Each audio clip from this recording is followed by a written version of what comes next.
And you'll need to fill out the survey that Alyssa will be chatting out in a little bit. It's also listed here. For any continuing medical education questions, please address them to Alyssa Meyer at USC.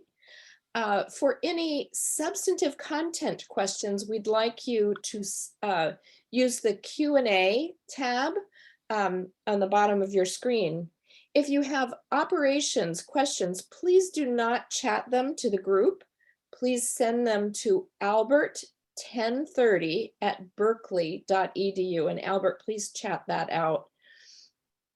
The slides and video will be posted on our website within 48 hours, rightcare.berkeley.edu. And our session is being recorded. Next slide, please.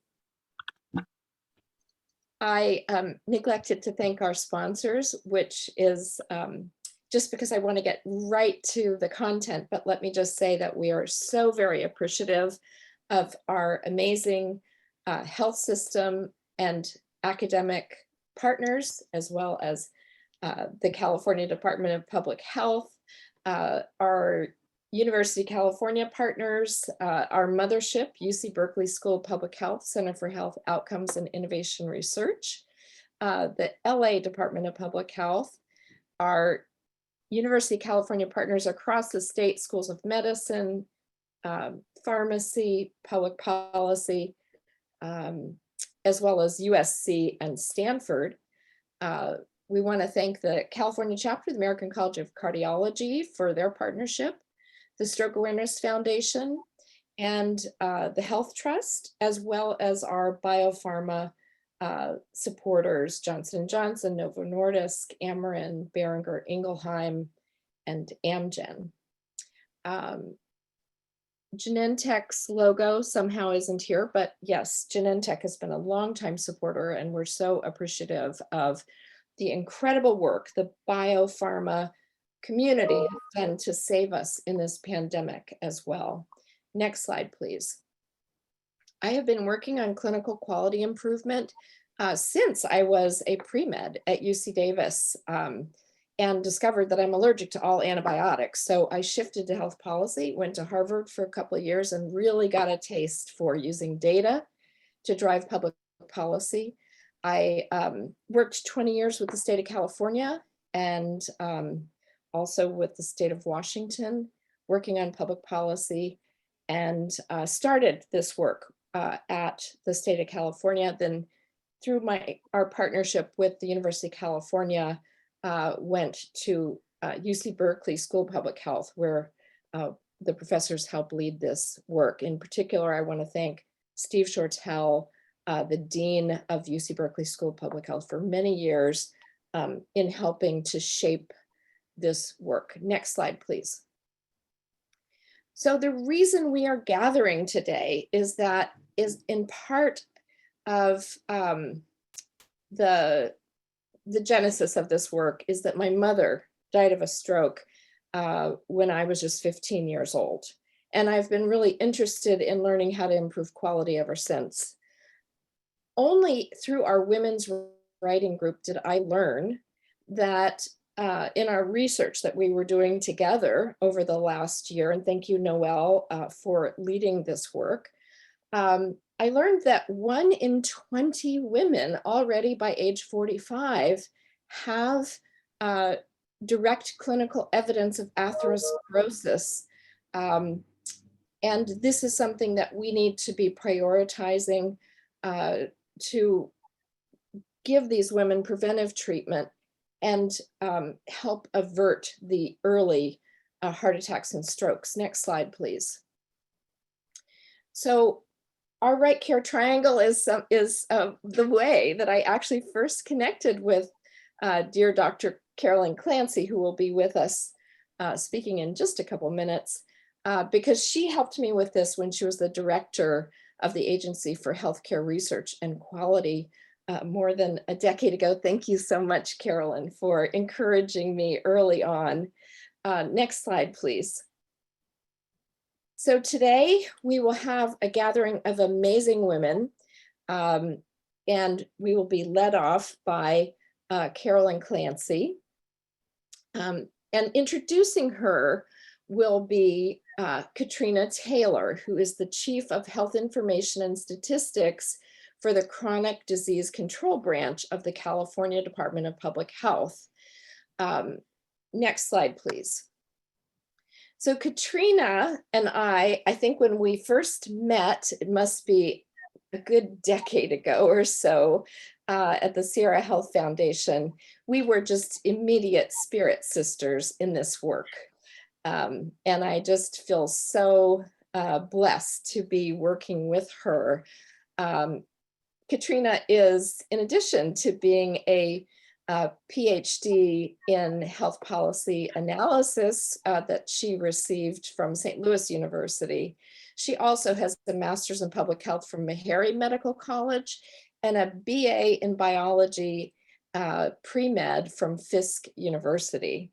She is very active in her family life. She has beautiful young children. She's very active in her church and loves spending time with her husband and her parents, who she does a lot of caring for and has a special connection to this topic, as do I. So with that, Katrina, I'd like you to take it away and introduce our keynote speaker, Dr. Carolyn Clancy. Next slide, please. Well, thank you so much, Hattie, for that introduction. And it's good afternoon, everyone, and it's with great pleasure to introduce Dr. Clancy. Since July 22nd, 2018, Dr. Clancy is the assistant under the Secretary for Health and Discovery, Education, and Affiliate Network.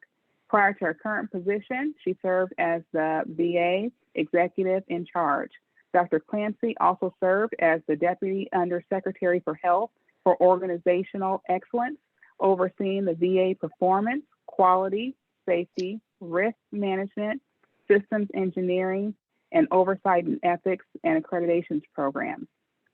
She was also the director for the Agency for Healthcare Research and Quality for 10 years. Dr. Clancy is a general internalist and health service researcher.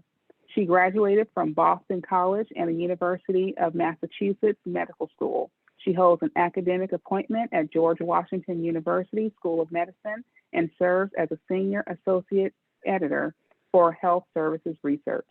Dr.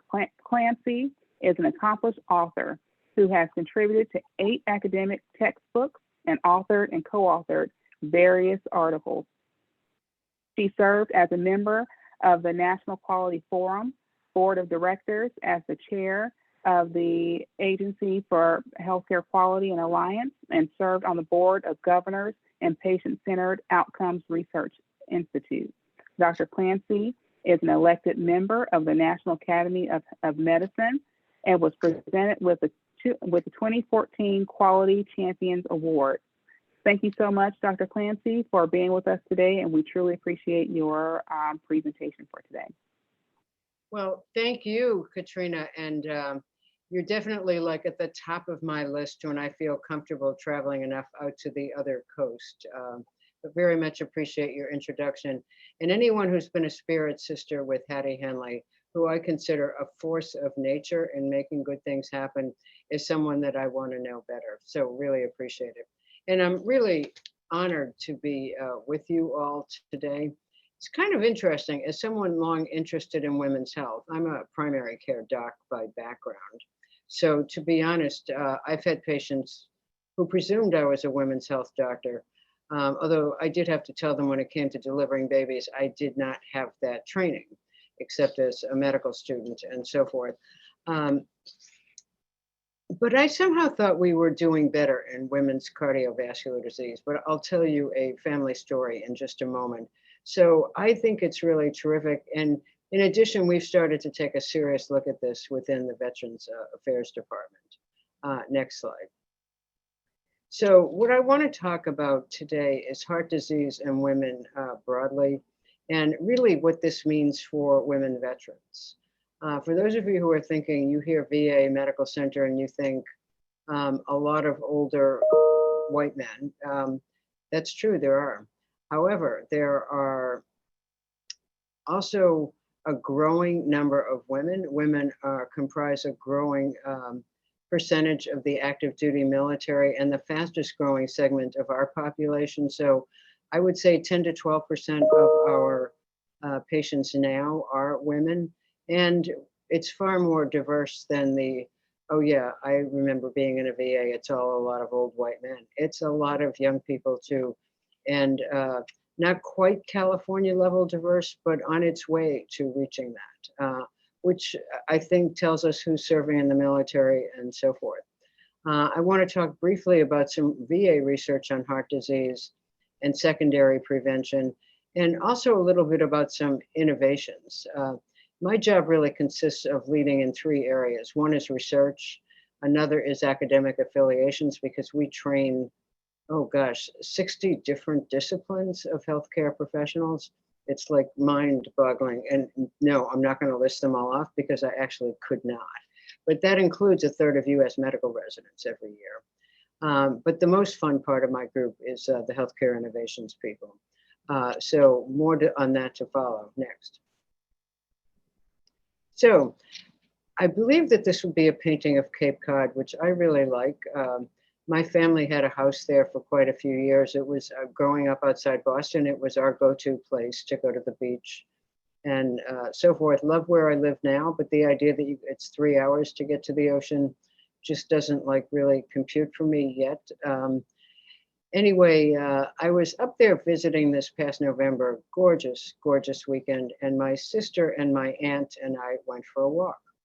Now, this aunt is my mother's youngest sister. She's, in other words, she's closer to my age than she is to my mother, right, in terms of years, big families. And we go out for a walk, and many walking adventures with my aunt, I've had to like hustle to keep up with her. We're walking a little more slowly this day. It's beautiful.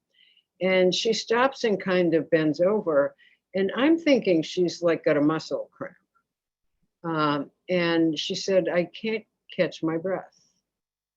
And at one point she thought because of her, Apple Watch that she had atrial fibrillation. This was about a year ago. She thought maybe that's what this was, but that looked fine. And so we kept walking, and it happened again. And then it happened a third time, maybe lasted 5 minutes or so. And she says to me, I have an appointment to see my primary care doc in February. Now it's like the first weekend in November. Maybe I'll move that up. And what I really thought to myself was, you have no idea what I have in store for you today. So I signaled to my sister, who sort of jogged to go get the car, and we went to the local hospital emergency room. And indeed, she had had a heart attack, no chest pain, trouble breathing and feeling like she was having labored breathing. Interestingly, the first cardiologist we saw was a woman herself. She was awesome. Yep, many women don't have chest pain. The next two we saw were men, who what really gave them enormous pause was the lack of chest pain. And I'm thinking, now, wait a minute, didn't I read this in a textbook years ago? That women and men may have very different symptoms. And yet, right up till late 2021, they're saying, gosh, I'm kind of just not getting it. But indeed, she had a heart attack. The ending was happy. She's being treated medically, has found another woman cardiologist to follow up with. But it really was an eye-opener for me, particularly spending, a good chunk of the day with her in the ER as they were waiting to find her a room and so forth. So in case any of you thought we solved this problem or, everybody knows about it, they don't. Next.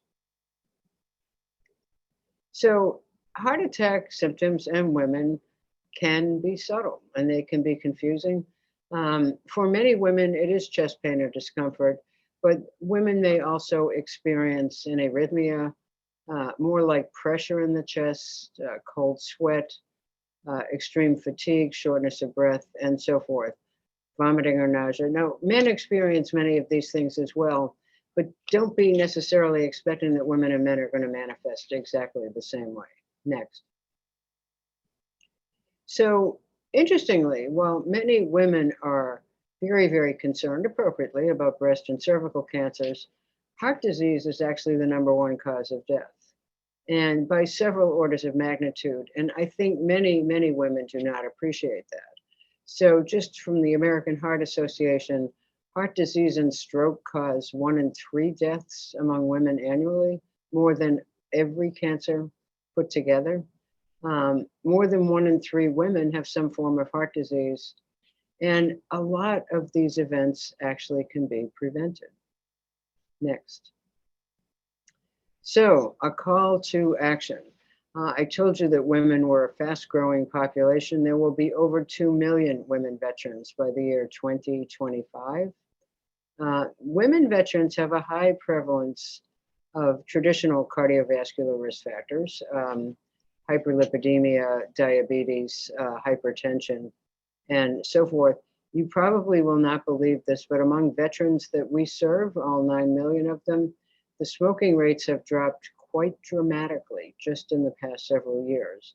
Some of that's about not allowing smoking on our campuses, which took us too long to make happen, but it's really, I think, been a big success.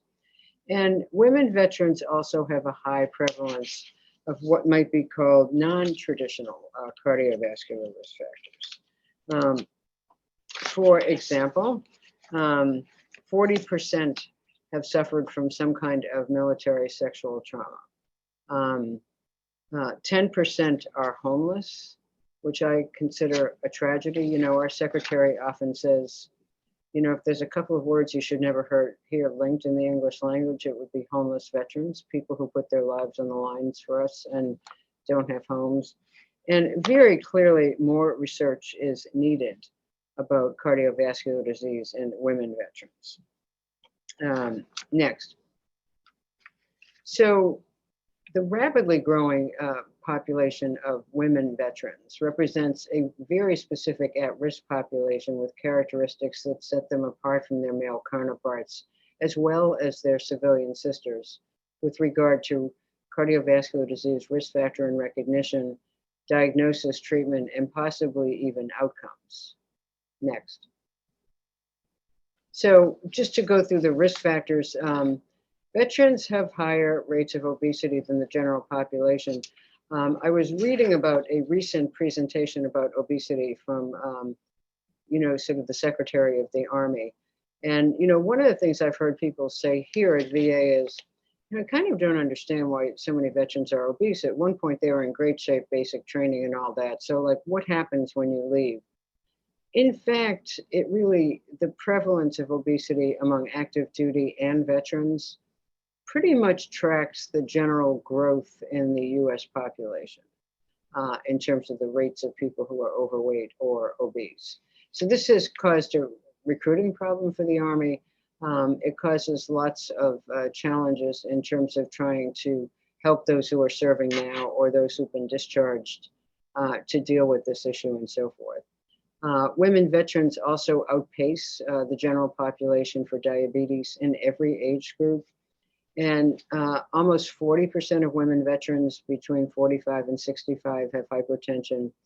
And about half of all veterans are diagnosed with dyslipidemia. Women have a slightly lower prevalence than men, but that difference, no surprise, narrows with age. And twice as many women veterans smoke as civilian women. So we have a lot of work to do. Homeless women have a significantly higher risk of premature death and chronic medical conditions than homeless men, with significantly elevated 30-year cardiovascular risk scores. Women veterans also have a 4-fold increase of homelessness compared to civilian women. And women who have experienced military sexual trauma have an increased risk of diabetes, hypertension, and obesity, as well as high resting heart rates and decreased heart rate variability. And I think many of you are very familiar with the high prevalence of heart disease among people with serious mental illness. Women veterans are much more likely to be diagnosed with depression or PTSD than male veterans. The direct link or impact on the prevalence of cardiovascular disease of that last point, I think, is a little uncertain and something we need to understand in more detail than we do right now. In the general population, women are more likely to report being depressed than men. Now, there's always been an almost existential discussion about, is it that women suffer from depression more often than men do, or are they more willing to talk about it? That would be the topic of another seminar, I believe. Next slide. So just to give you a sense, VA has a very, very strong track record in terms of studies related to cardiovascular disease. 1960s was the successful implant of the first cardiac pacemaker.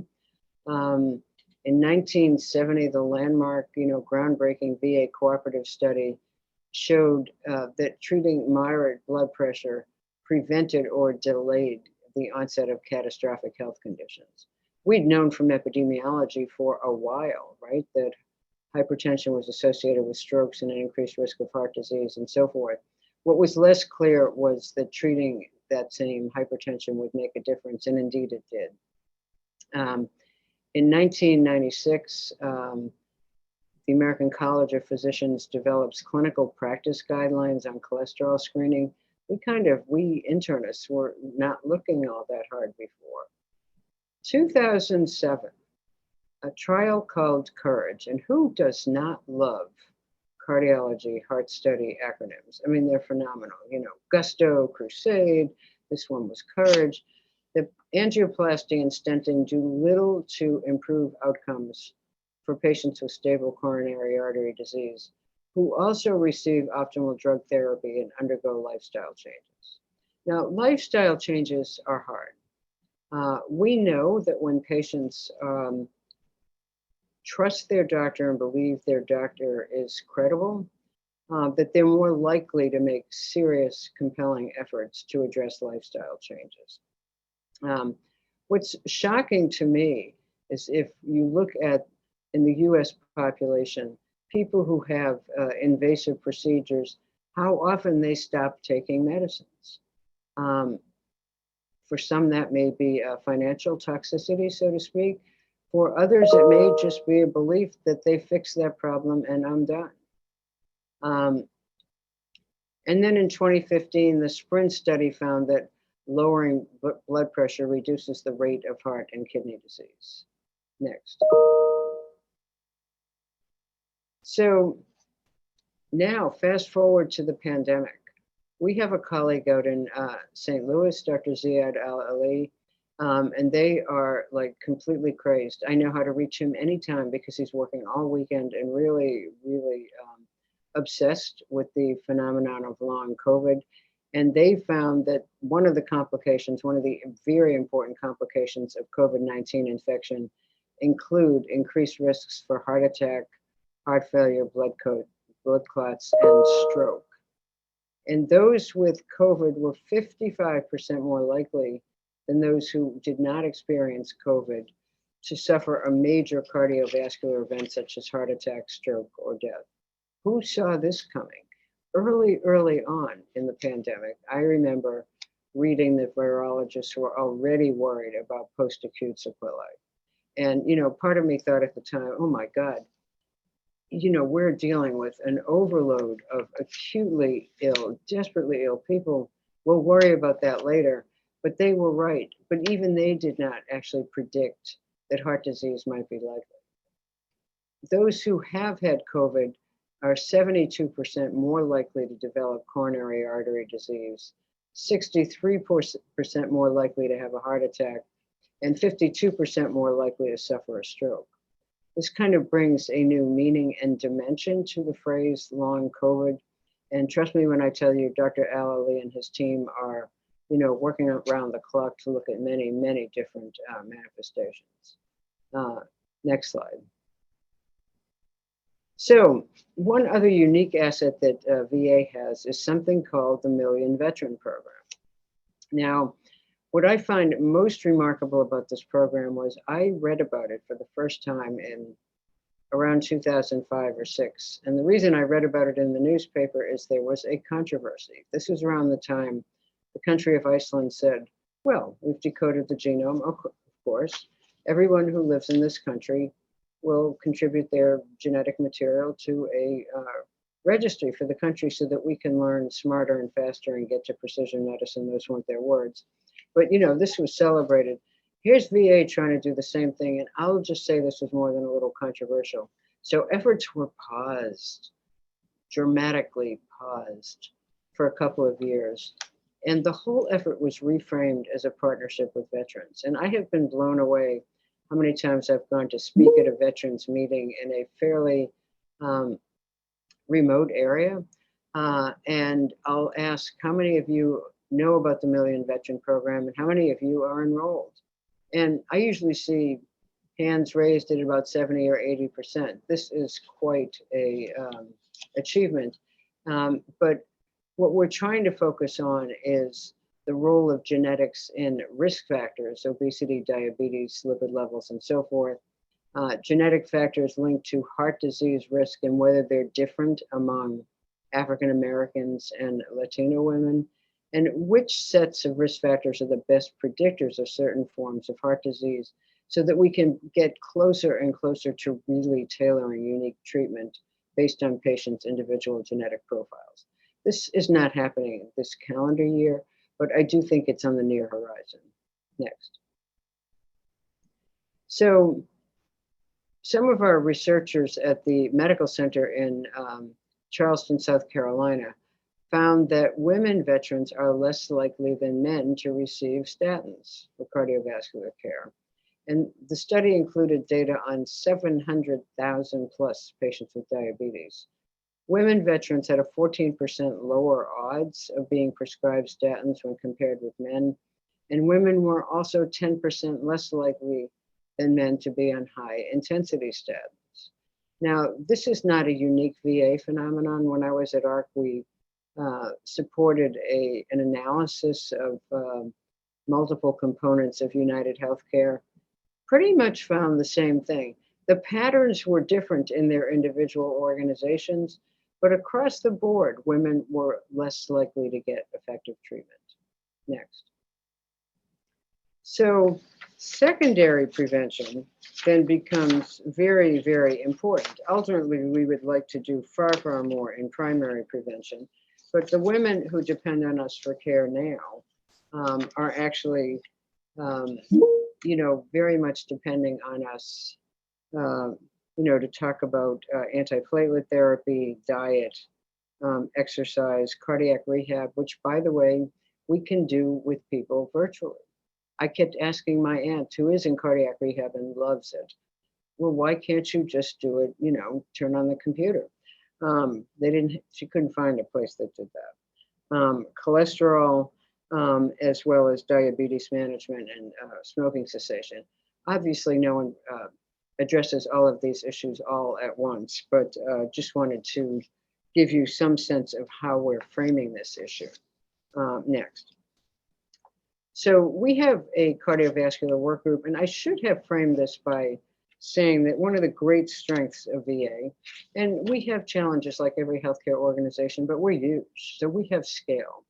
9 million veterans are enrolled, a little over 6 million are active users of the system. But that means when we want to do something for all veterans with a particular condition, we have the capability of doing that. And we've had our own medical record since the mid to late 90s.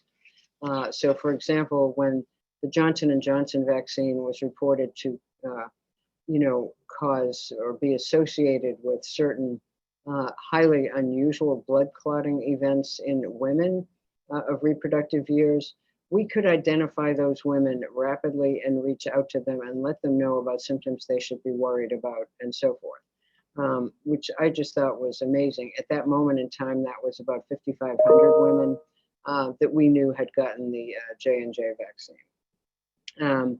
But this work group is focused on the very significant gender disparities that persist in the use of guideline therapies for prevention and treatment of heart disease. And the goal is to optimize secondary preventive medical therapy for women veterans who have established cardiovascular disease. And the methods are to identify the appropriate populations, partner with clinical pharmacists, a huge, huge asset in our system. I can't say enough about that. And develop algorithms for the initiation and optimization of medical therapies. Next slide. So just to put this in sort of more of a, pictorial or conceptual format, starting with the proper identification of cardiovascular disease in women, and then starting and titrating appropriately guideline-directed medical treatment, continuing to engage with lifestyle modifications, cardiac rehab if applicable, and increasing representation of women in cardiovascular clinical trials. That is the big picture view. So very, very exciting to me that many of my colleagues have just taken this up. Next. And of course, no medical presentation would be complete these days without machine learning. We do it everywhere, early and often, and so forth, and actually do have some, I think, true gurus in artificial intelligence here. But again, we're looking at CT data as well as calcium deposits to try to figure out what this means. And, if you have a high portion of, dense and significantly large calcium deposits that we find either accidentally or intentionally, what does that mean for your prognosis and so forth? Next. So deep machine learning is actually looking at the patterns of these calcium deposits. It will be fascinating to me to see what we learn here. This is kind of early days for that field, but I think potentially very, very exciting. Next slide. Some of the other initiatives I just wanted to make you aware of. We have a very sizable number of people here involved in 3D printing. When I started a VA 8 years ago, someone mentioned 3D printing, and I tried not to, cross my eyes because I actually wasn't 100% sure what they were talking about. Boy, do I know about it now. I know about it now as in we use 3D printers to make personal protective equipment when we couldn't get enough during the pandemic, particularly early. But what's really astonishingly exciting is for pre-procedural or surgical purposes and planning, we can actually make, using 3D printers, three-dimensional models. Think about this. If you've got unusual anatomy, much, much better to have the physicians who are going to be helping to treat you, particularly if you're having open heart surgery, but any other procedure, rehearse this in their minds and plan for what's going to happen rather than getting into the OR and saying, whoa, what's up here? I had no idea. This way they do know. And it's also very, very valuable for us for customizing the development of prostheses and so forth. Remote monitoring we're using for and evaluating for patients with heart failure. And that 2 feet on a foot pad is actually something we're using with people with diabetes. For all of you who've ever told a diabetic to look at the bottom of their feet, it turns out that looking is fine, whether the patient's doing it or whether a clinician is doing it. But what's even more important is the temperature at the bottom of the foot. So diabetic would stand on this mat for about 20 seconds a day, also being used by Kaiser Permanente. And when the temperature goes up, the daily temperature is actually beamed to their care team. When it changes, that care team reaches out proactively to engage in interventions early, because that temperature change precedes the visual evidence of a foot infection, ulcer, and so forth by several weeks. And what that has done both for Kaiser and for VA is to drop amputation rates to about 0. We also have an enterprise-wide resuscitation, education, and development initiative program. Wow, I'm just going to tell you, our team that leads that, they are very, very seriously about continuously improving that. And we have partnerships addressing social determinants of health as well. Maison is a Jewish philanthropy, which really focuses a great deal on food insecurity. Next. So we are now partnering with CMS, the Centers for Medicare and Medicaid Services, the Centers for Disease Control and Prevention, and other Department of Health and Human Services in the Million Hearts, which aims to prevent heart attack and stroke by improving access to effective care, improving the quality of care for the so-called ABCs, aspirin, blood pressure, cholesterol, and smoking cessation, and focusing clinical attention on the prevention of heart attack and stroke, and really activating the public to lead a heart-healthy lifestyle. So a lot of work in process here. Katrina, I don't think it takes a lot of imagination to contemplate whether we might partner with you and some of your colleagues, particularly given the nature of the work that you all do. And when I think about a public health enterprise that has boots on the ground, I immediately think of the great state of California. So I'm excited by what we're trying to do for women veterans, but being able to partner with others is even more exciting. So I'm going to pause here and thank you for your attention, and very happy to take questions or even complaints.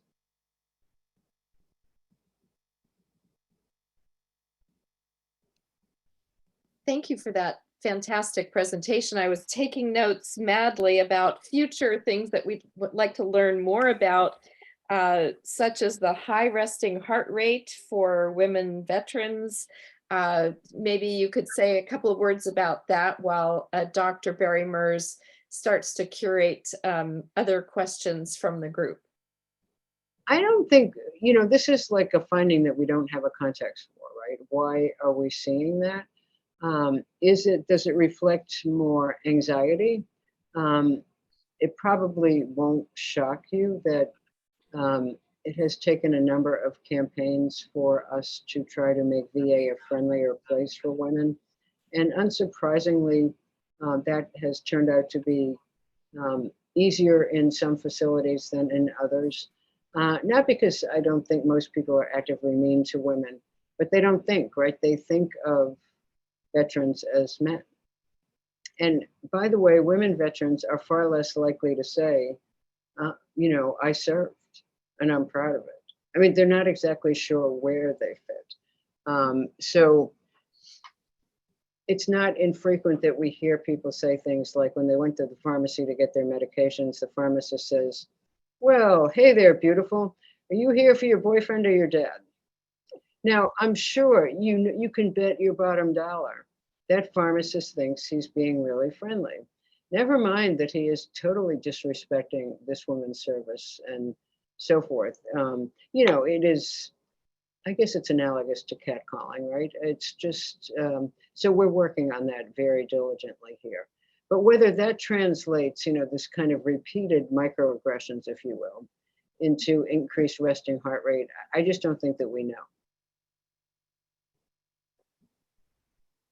Dr. Clancy, that was absolutely fabulous. Noel Bairey Merz, I'm the medical director of the Barbara Streisand Women's Heart Center, Schmidt Heart Institute at Cedars-Sinai in our beloved Los Angeles, California. We've, championed your causes as well. I'll share an anecdote and then I have a question for you. And please go ahead, panelists, as well as audience, put some Q&A. There's Q&A and chat. So the Q&A would be where to put your questions. So our Massachusetts Congresswoman Elizabeth Warren celebrates Thanksgiving in our hometown in California. She says because of relatives. My daughter, who used to travel back and forth to Boston for school, 2 years in a row, were on the same flight with Elizabeth. And after the first time we said, going back to Boston, we said, you should say hi. I mean, she says she, visits with family. Anyway, so she tells the story about her mother, who was hospitalized for a gallbladder.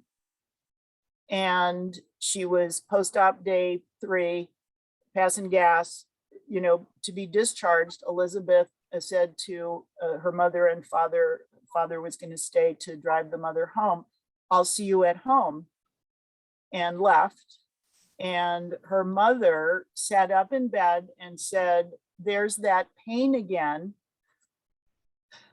and promptly died of a massive heart attack in the hospital. Oh my gosh. So they had, and so when Elizabeth was telling me the story, And my daughter, she said, you know, they missed her heart attack symptoms. They took out her gallbladder and didn't think about whether or not it could be heart. So these stories are rampant. And I've asked Elizabeth to say that more often, right? Just to speak up. The Women's Caucus, you know, has periodically taken on health issues. So here's the question. There was a very large artificial intelligence analysis by a Harvard professor and 2 methodologists of a University of Florida data set regarding heart attack survival, depending on whether or not the ED physician, emergency physician, was male or female. And if you were a man, it didn't matter. But if you were a woman having a heart attack and you just randomly got a female emergency physician, you were much more likely to survive your heart attack. And to show that it wasn't probably pheromones or ESP, they demonstrated also that male emergency physicians that worked with more than 2 female colleague emergency physicians also, their female heart attack patients survived better. So here's my question. You could probably look at that. I have worked with that Harvard investigator, and she has said, I'll analyze any data set, Noel, you can find. And so I go around and I ask people, do you have a data set where we could look at the sex of the provider, the sex of the patient, and short and long-term outcomes? Because I would love to do that for primary care, and I would love to do that for cardiology. And again, the topic would be heart disease, heart attacks, et cetera. So I think system. That sounds totally fascinating, and I'd love to follow up with you offline or connect you with one of my colleagues. We probably could do that. I don't exactly know what the proportion of emergency physicians in our system is who are women, but I'd be surprised if it wasn't pretty substantive. We've got some, how would I say, technical issues about who can use our data, but that isn't like insurmountable. Yeah. But Carolyn.Clancy@va.gov, and let's follow up. Excellent. That's excellent. And I would move beyond emergency. I think that was pretty well documented. You know, you see these articles in JAMA all the time about stratifying data by foreign medical graduates versus US. The foreign medical graduate physicians have better outcomes, probably because they had to pass the test twice, right? Okay, here's some questions from our Q&A. Do you think there is enough being done to treat mental health conditions co-occurring with physical health conditions at the VAs? At the VAs, yes. You know, I watched 60 Minutes last night. I don't know how many of you saw this, about the impact of the pandemic on children's mental health. And there was at least one patient, may have been 2, that had come to the ER for something not behavioral health related. And while they were there, the particular emergency room was extraordinarily attentive to the mental health impacts of the pandemic and gave them a short questionnaire, which included some questions about suicidal intention. And well, yes, I have thought about it. I've thought about it pretty often. That is very much what happens at VA. So we're constantly checking on mental health because we do have a high prevalence of that among veterans. And, you know, the issue of, I don't think anyone knows like the answer or the root cause about why people writ large with serious mental illness don't do so well. Some of our researchers believe that we tend to do better than that. I can only tell you that the calculations are really, really complicated. So I want to believe it, but haven't quite been persuaded. But I do think it's a very important area of inquiry. Okay, we probably have time for one more. Do you find the veteran caregiver resources helpful for those vets providing family caregiving? You know, that's something we're working on very, very seriously. The Congress actually gives us resources to pay caregiver stipends, which, you know, makes us a unicorn in the world of caregiving, not for all veterans. Right now, we're having a pause in the program as we review the criteria and so forth. But even people who qualify for that really extraordinary benefit are a fraction of the total number of caregivers. So we are very much focused on how do we get those caregivers good information, whether they're men or women. And that's actually a priority for my group this year. That's great. I'll just make a comment that the VA Atlanta successfully piloted a hybrid cardiac rehab program. I believe they would like to regionalize it in the VA system. And I'm also aware of, there's a company called Recor, and then there's a startup outside of UCSF that are both piloting / offering remote virtual cardiac rehab. All right, Great. I see a hand up, but I'm going to turn this back to Hetty and see if we need to sort of stay on time or not. Can we take another question? I think for Steve Sidney, who's the head of the Cardia study of at the Kaiser Research Clinics, we have to make a special exception. Steve, Excellent. go ahead. Thank you, Hattie. I appreciate that. And I would have put this in the Q&A, but maybe I'm too old to figure it out. I couldn't figure it out how to get a question into it. So this is a quick one, and it's just, maybe you mentioned this. Do you have comparative data about the mortality from heart disease or any of these cardiovascular disorders compared with the general population? I could get that. I did not present that today, but really great question, Steve. Okay, thank you. So Carolyn, I just want to say, I think all of us have so many questions for you. We'll just have to have you back more often. I know that you've got to prepare for a congressional hearing. So with that, I certainly understand if you can't stay with us, but if you can pop back on for any portions, we, of course, would love to have you with us. All right, I'll try to do that. And thank you again for the opportunity, Hattie. I think this is my first speech by LinkedIn invitation. So, you know, once again, Hattie Hanley is ahead of the curve. Thanks so much. How lovely to see you. Thank you, Carolyn. Take care. So let's get back to our master slide deck. And our next speaker will be the head of our women's cardiovascular writing group, the wonderful Noel Bairey Merz, who is the director of the Barbara Streisand Women's Heart Center, and also a professor of cardiology at the Smith Heart Institute, if I'm saying that right. You have so many wonderful accolades. But being the chair of the National Heart, Lung, and Blood Institute sponsored WISE Women's Ischemic Syndrome Evaluation Initiative is, you know, just one of the many things that wow us about you. And we just are so grateful that you're leading our women's writing group. And with that, perhaps you could say a little bit to the audience about what drew you to heart disease before you launch into your wonderful presentation on the broken heart syndrome. Yeah, that's always a good question. It's similar to why did you go to medical school or why did you want to be a physician? But what happens in medical school, of course, is that you, like a lot of other likes and dislikes and passion and lack of passion, you find a topic, you find the patient population, and you find the colleagues that are a good match for your interests and for your skill set. So I was very attracted to cardiology the first time I was really exposed to it. Even as an undergraduate, I was doing research in a lab of a cardiologist, and she used to take me into the OR when they were doing pacemakers, and the surgeon used to put in the pacemakers. The cardiologist just told them where to put it. So it's just a very active, vibrant field.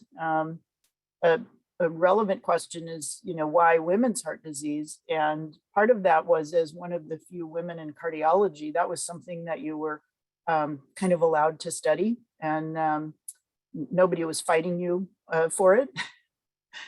So, and then there's the personal interest of, well, you know, it could have been Elizabeth Warren's mother, but it might have been my mother. And Hattie, you're very much connected to this topic through your personal experience. So I think all of those things are relevant. Yeah. Well, thank you for bringing your expertise to us. And one of the reasons we wanted to learn more about the broken heart syndrome is actually one of the women leaders in our longtime collaborative, now 15 years.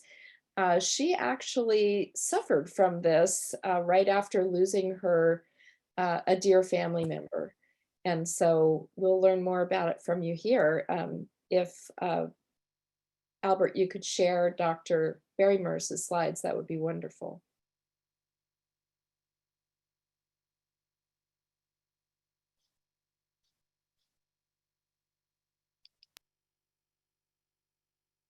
Great. So by way of introduction, I'll share with you some sort of research that we're actively doing, as well as a broad brush stroke about why we need to do this research. So we'll talk about the dilemma of the broken heart, or otherwise known as Takotsubo Syndrome, and why is it more prevalent in women. Next slide. This is my disclosures. These are all related to research, with the exception of one board service that has nothing to do with what we're going to talk about today. Next slide. So maybe just keep advancing. This is probably one of those moving slides. Exactly. So one of the things that we've done over the years is when we try to understand mechanisms of something like heart disease, you try to develop treatment, you need to understand the mechanisms. And so we've known for a long time, and in fact, we've done a fair amount of this research, that there are autonomic nervous system differences. And of course, your autonomic nervous system is your brain through the spinal cord and nerves going to organs, is how the brain really controls the body. So we think the heart is the most important organ. It's probably the brain. And so we have looked at the autonomic nervous system in coronary microvascular dysfunction. I'll tell you more about that briefly.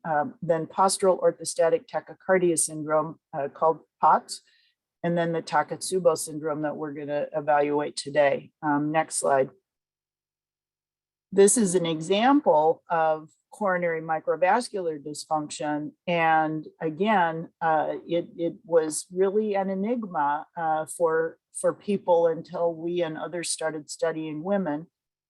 These patients present with chest pain. We call that angina. They often have an abnormal stress test. And yet in panel B, where they have the coronary angiogram, the arteries are open. So we don't find the traditional problem, which is plugged up arteries. In our women's ischemia syndrome evaluation, we took it a step further, panel C, where we actually looked at the small vessel function, whether or not the small vessels would dilate in response to the demand, the need. And if it didn't, then that's where you end up with angina and even heart attacks. We also demonstrated in panel D that these patients actually did have fatty plaque. It was just well into the wall and hidden. And like Dr. Clancy's presentation, these patients in our national data set called the NCDR, there are likely at least 3 million. So this is a much larger problem than breast cancer, which is only about 30,000. So, 100-fold. This problem is 70 to 80% women, this coronary microvascular dysfunction. Next slide. So here's POTS. You may also know people who suffer with this.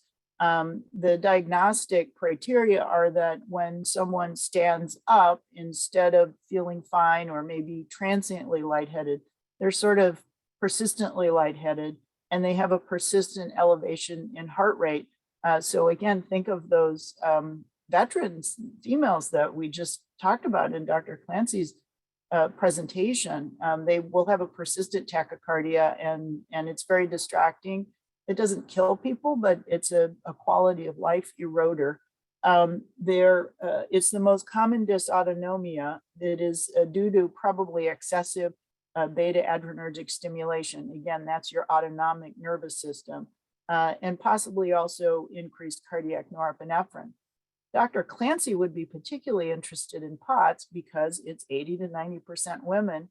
And as you can see in the lower right-hand corner, this is what causes our female astronauts to faint in space and have a lot of trouble when they come back because of this sex difference in the autonomic nervous system regulation. And if you remember, this was maybe 5 years ago, they sent up 3 female astronauts to do a spacewalk and only 1 got to go. Do you remember this? Because they only sent up 1 female spacesuit. The female spacesuits are engineered differently so that they will not faint. So I hope Dr. Clancy hears some of this. Next slide. And then, so here's Takotsubo, and you're gonna wonder, why is it called Takotsubo? Sometimes called stress-induced cardiomyopathy or broken heart syndrome. Those are all acronym or names that can be converted into acronyms. It is typically triggered by psychological, physical, or 1 out of 5 episodes, there's no apparent stress. It is thought to due to excessive stimulation. So again, this is sympathetic nervous system is part of the autonomic nervous system. Apical ballooning of the left ventricle, that's panel B. That's not normal for those of you that are used to looking at ventriculograms. And then typically they recover within weeks. The ventricle function goes back to normal, we thought. And it's called Takotsubo because those are the Japanese fishing jars that the supposedly the octopus cannot get out. Now I've seen a lot of octopuses at marine institutes. It looks like they can get out of almost anything. But anyway, that is why it is called Takotsubo. It is also 80 to 90% women. Next slide. So what are some of the sex differences in our autonomic nervous system? Well, a big one is the sympathetic nervous system, which is the gas. The gas is the one that makes our heart rate go fast, our blood pressure go up. The brake is the parasympathetic. It's against the sympathetic and slows everything down. And this is triggered by what's going on in the organs, what's going on in the brain. And you can see here that we've been able to test different aspects of it. Uh-oh, my battery's running low. Can you make sure that I'm plugged in and that it's turned on? I might have to switch to my phone. So anyway, we can test all these, and this is a way of testing heart, how the brain is innervating the heart, and how the brain is also innervating the kidney, and then the right hand is the blood vessel. All right, I think I'm back on power. Next slide.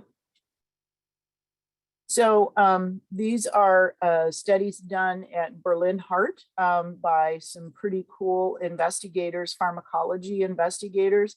And they basically have demonstrated that women and men have different reuptake of norepinephrine transporter, which is a protein, but it grabs onto these catecholamines.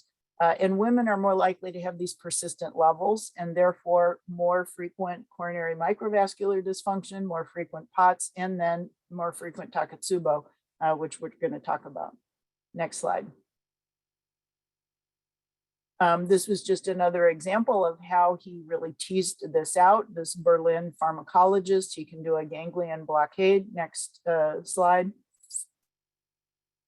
And what you see then is women depend on less sympathetic support of their blood pressure. They regulate their blood pressure physiologically differently compared to men. And so that's the yin and the yang.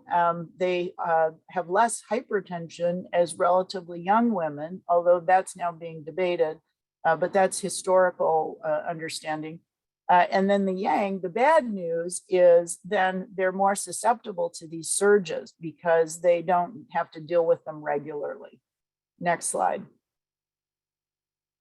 And then microneurography is where they stick needles in people's nerves. Next slide. I don't know if I included that. Yes, I did. All right. Sorry if you're freaked out. They're little tiny needles. They would be like acupuncture needles, but this is, again, how you can actually test what's going on with the peripheral nerves. And this will be important when we try to solve issues related to Takotsubo, which can kill people, unlike these other conditions. Next slide. And that if you look again at sex and age and this myoneurography of the sympathetic nervous stimulation to peripheral things like musculoskeletal and peripheral vasculature, young women are less SNS dependent also peripherally. So it's not just brain, it's actually all the way out into the peripheral vasculature. And that's also probably part of the Takotsubo problem, is it's not all just heart. It's probably, holistically, just like the female NASA astronauts are more likely to faint. It's not all just because of their brain differences. It's probably a peripheral autonomic nervous system as well. Next slide. Okay, does sex influence the distribution of sympathetic activity between organs? Yep, next slide. And you can imagine the answer is yes. Women and men have different baroreflex activation. And again, it is to, in some ways, protect women against really strong baroreceptor surges. Baroreceptors are those little tiny endings out in the periphery that are telling you, oh, the heart rate is this and the blood pressure is this, and it's regulating things. So when you stand up, you don't faint. And when you turn upside down in a somersault, you don't have a brain hemorrhage. It's protecting you. But women are relatively more protected against these surges, except when the surges are really severe. So what, again, turns out to be maybe good, maybe when you're pregnant, it's good to not have high blood pressure when you're pregnant. So it may be that these are teleological for reproductive reasons. They can come back and bite you later, meaning a sex difference that then is disadvantageous. Next slide. Okay, and then a little more pharmacology, smarting everybody up here about sex differences in physiology. There can be profoundly reduced central sympathetic nervous system tone, particularly, again, this is an important sex difference. Next slide. They tested this, again, this skilled pharmacologist, with using a blocker to these NET transport proteins and demonstrating, next slide, less cardiac NET activity in women. So when you block that, men become hypertensive, but women do not. So again, women have this special, different way of regulating their blood pressure. And this, again, you have to sort of wonder if it isn't probably related to the need to be able to reproduce, meaning grow that fetus, deliver that child, and not become super hypertensive because of all of the changes with normal pregnancy. But again, it may make people susceptible, women in particular, to these disorders of autonomic nervous system. I think that might be my next slide, pharmacology slide, because I think you want to hear more about Takotsubo. So what are some differences then, and how might we sort of look at Takotsubo syndrome? Because currently there's absolutely no treatment for it. It's just supportive care, intensive care, and then hope you live, send them home. So overall, women have less sympathetic activity compared to men. They have a redistribution of their sympathetic traffic to the heart, and that this NEAT, norepinephrine transporter protein, appears to be involved. So then the question is, how would you test if any of these are involved? Because maybe there will be drugs like that NET drug that we could use in Takotsubo, for example. And so these are questions that we've asked. We have done in microvascular dysfunction a paced breathing intervention.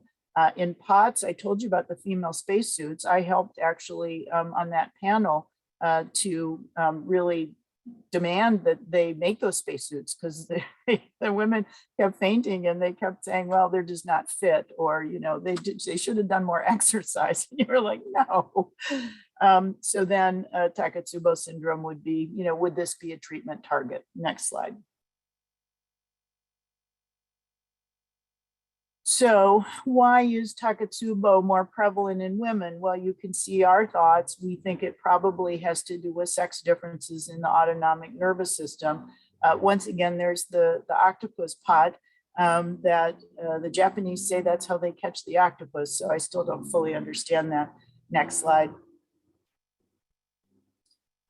So the prevalence is 1.7 to 2.2% of patients who present with what we call acute coronary syndromes, which usually are a threatened heart attack or a true heart attack.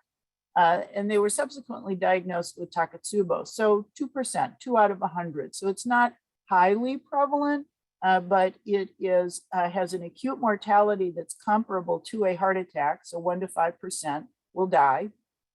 It has a recurrence rate of 5 to 22%, depending on which series you believe. Our series is close to 20%.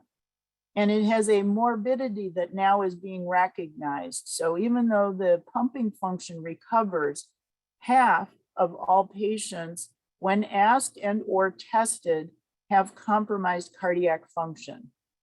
We heard from Dr. Clancy, her aunt, just couldn't catch her breath. That would be an example of a symptom that a Takotsubo patient could have years later, meaning persistent. It just never went away, even though her pumping function resumed normal activity. Next slide. So it can present dominantly in postmenopausal women, older women. It can look like chest pain, shortness of breath, nausea, weakness. Again, it looks like a heart attack. EKG changes can vary, but it's often not normal. The troponin is usually positive. That's the blood enzyme that is leaked when someone is having a heart attack. So this is considered heart damage, but it's typically not as high as a big heart attack. Echocardiography will show that the left ventricular function is abnormal, as we saw earlier. It balloons out. And yet on the angiogram, typically there's no obstructive coronary disease. The LV function reverses over days to months. Emotional triggers, as we heard from Hattie's colleague, more psychological in women, the sudden passing of a relative, a bad accident and seeing someone damaged.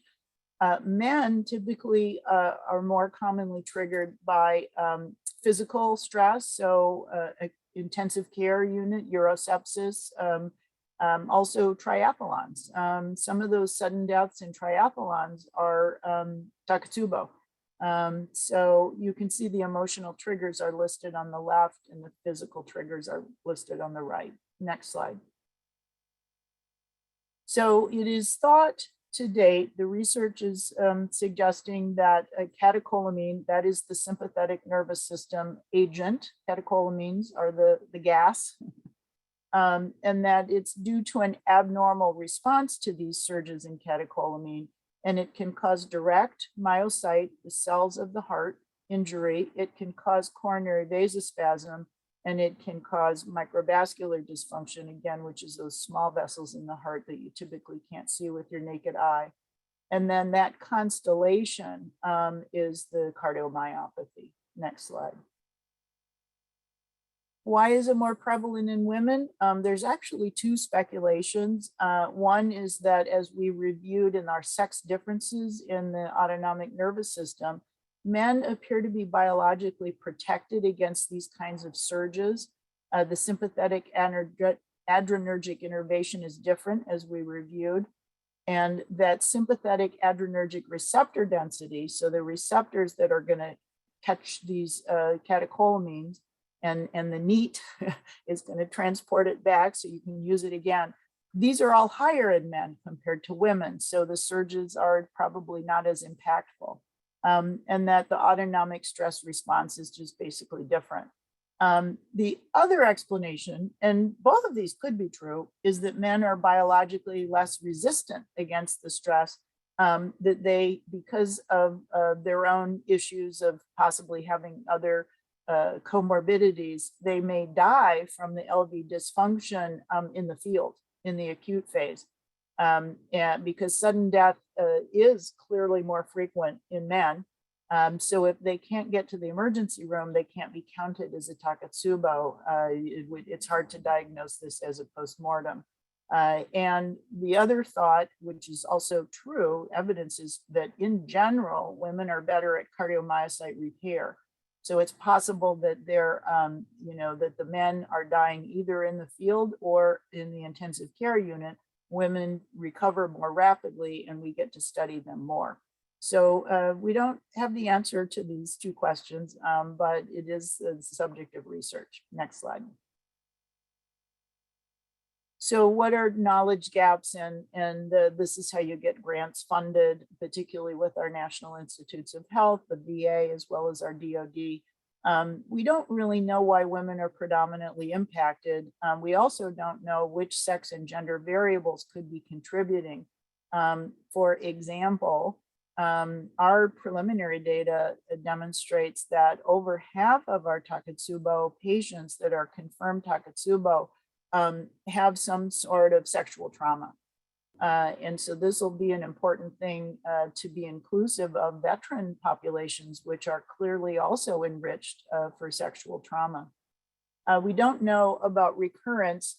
When we look at the big data sets, they're just using electronic medical records, which are not always as accurate as you would like for research. But the only predictors of recurrence, and again, remember, it's a 5% mortality, so a recurrence is pretty serious. The only predictors they have are age, low body mass index, and depression. Not that those are unimportant, but they're not very helpful, right? I mean, let's just think of, who do we know with low body mass index and depression? That's a lot of people. Subclinical cardiovascular disease has been poorly characterized, so we don't really know, what underlying comorbidities these women have. And so we've demonstrated in our toolbox that we can do remote patient monitoring using biosensors and biomarkers, and many of these were developed for the military. Because they care about how the soldiers are doing out in the field, particularly if they're injured. And so we have been doing research capturing real life settings. And this is where we really think we're going to be able to make a difference in understanding the mechanisms, and then we can go forward with some treatments. Next slide.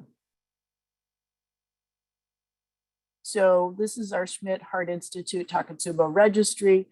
We developed this. It's the all volunteer army of women who appoint themselves. There are a lot of Facebook and other types of support groups, and for a lot of diseases, as you might imagine. And so we set this up and sort of sent out the message: if you would like to help us understand this condition, please volunteer, please submit your medical records, and let us adjudicate the cases to be yes Takotsubo, no Takotsubo, and we'd like to follow you. It's all done online. And what we did find was the mean age is about 61 years, 99% female, 68% with identifiable emotional or physical triggers. 85% were correct, meaning what they were told, Takotsubo, was correct when we adjudicated the medical records.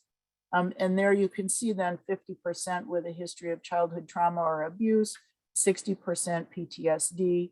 They had a very low rate of hormone replacement therapy. We don't know if that's meaningful or not, but it's pretty noteworthy compared to the average US woman. And we had a recurrence rate in this initial cohort of 24%. And the median was 3 years later. So, talk about, you can be vigilant for something for 12 months, 18 months, 3 years later, out of the blue, it happens again. Kind of scary. And then the emotional triggers were concordant. So what kind of triggered it the first time, triggered it the second time, that might be a treatment target, right? Maybe some cognitive behavioral psychotherapy. PTSD therapy. These therapies are evidence-based now. And then we are doing remote blood sampling with a Mitra device. Let me go to the next slide and I'll show that to you. Because in this first cohort, we were able to demonstrate, if you look right in the middle, the purple bluish compared to the orangish.